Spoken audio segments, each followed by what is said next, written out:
Flopsy and the Easter Bunny Olympics, Part 25 of 40.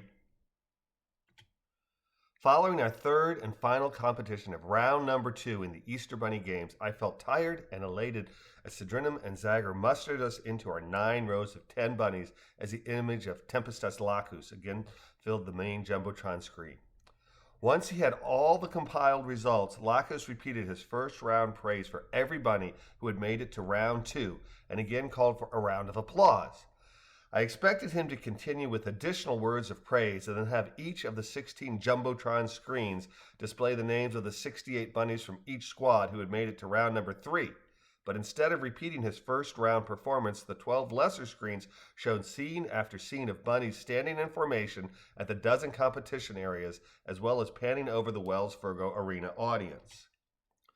As the 12 smaller screens rotated through the dozen fluffles, the main screen filled with a close-up of Lacus, but instead of repeating some variation of his round 1 presentation, he instead assumed a solemn voice and said, "As we all know, long, long ago, we could talk to humans and humans could understand us, just like all the other children of God.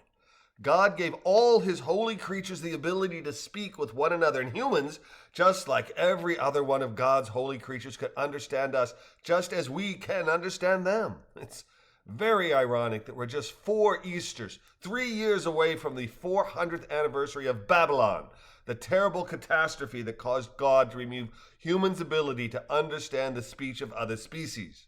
For 4 centuries, humans have been imprisoned, unable to speak to others because of their Babylon sentence. As you all know," Lacus continued, his voice now exultant rather than solemn, "before Babylon, humans loved one goose poetess above all others. They loved Mother Goose, the poetess hatched on Easter Day in the year 1000. In her life, Mother Goose wrote poem after poem, and before she ascended unto heaven, she hatched another dame who also became a great poetess. For 6 centuries, a Mother Goose wrote poem after poem, story after story, and so it was that the Mother Goose anthology grew to a seemingly endless source of wisdom and entertainment that we all love. Among the thousands of Mother Goose poems is Humpty Dumpty," he exclaimed in a jovial tone, "that tale of human woe that we all know. You know how it goes," Tempestus said invitingly. "Humpty Dumpty sat on a wall." Tempestus raised and waved his front paws invitingly, and the packed stadium joined him. "Humpty Dumpty had a great fall. All the king's horses and all the king's men couldn't put Humpty together again."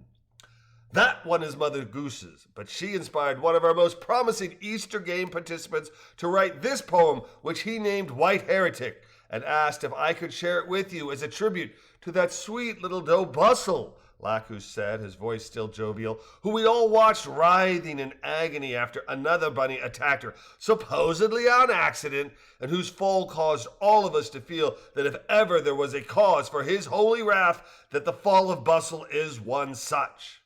As Lacus said case, all 12 of the smaller Jumbotron screens began replaying the video of me racing to overtake Woundwort, of me crashing into Bustle, the race officials and medics who sprang to her side, and then Bustle rising from the track, limping, then jogging before running onward, as Lacus smiled, then said, "I bring you White Heretic," written by that aspiring and inspiring scholar-athlete Woundwort. Little sweet doe bustling along, White Heretic caused her to fall. When will we learn? When will we see? Whites have no place with brown bunnies. "All right, everybody," Woundwort hollered loudly to our fluffle as the 12 lesser Jumbotron screens again began scrolling through the 68 names from each squad who placed in the top third of round 2's competition.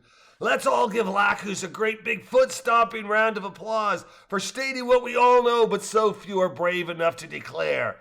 My poem's the perfect accompaniment for the screens as they scroll down the 815 deserving bunnies who will continue to round number 3, plus the name of that one bunny who clearly is not."